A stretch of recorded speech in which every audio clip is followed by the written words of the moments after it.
त्या गावामध्ये एक साधू राहत होता.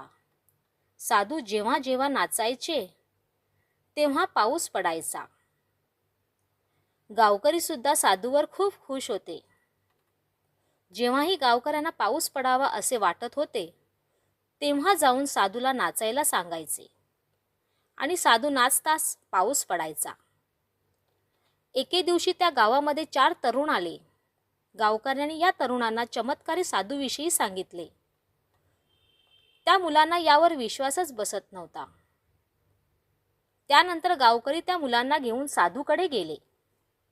साधू समोरही मुलांनी हे अशक्य असल्याचे सांगितले. मुले म्हणाली, आज आम्ही नाचतो, आमच्या नाचण्यानेही पाऊस पडेल. मुलांनी एक एक करून नाचण्यास सुरुवात केली. पहिला मुलगा 10 मिनिटं नाचला, परंतु पाऊस पडला नाही. दुसरा मुलगा अर्धा तास नाचला, तरीही पाऊस पडला नाही. अशा प्रकारे इतर 2 मुलेही नाचले, परंतु पाऊस पडला नाही.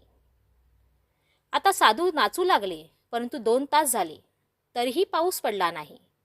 अशा प्रकारे साधू नाचत नाचत संध्याकाळ झाली आणि अचानक ढग गरजू लागले आणि थोड्याच वेळात पाऊस पडू लागला. हे पाहून मुले अचंबित झाली. मुलांनी या चमत्कारामागचे कारण विचारल्यानंतर साधूने सांगितले की एक तर या गावकऱ्यांचा माझ्यावर अतूट विश्वास आहे आणि माझा देवावर. दुसरे कारण, पाऊस पडत नाही तोपर्यंत मी नाचत राहतो. मग कितीही उशीर झाला तरी मी नाचणे थांबवत नाही. बोध, जेव्हा तुम्ही एखादे नवीन काम सुरू करता तेव्हा अनेक वेळा अपयश पदरी पडते.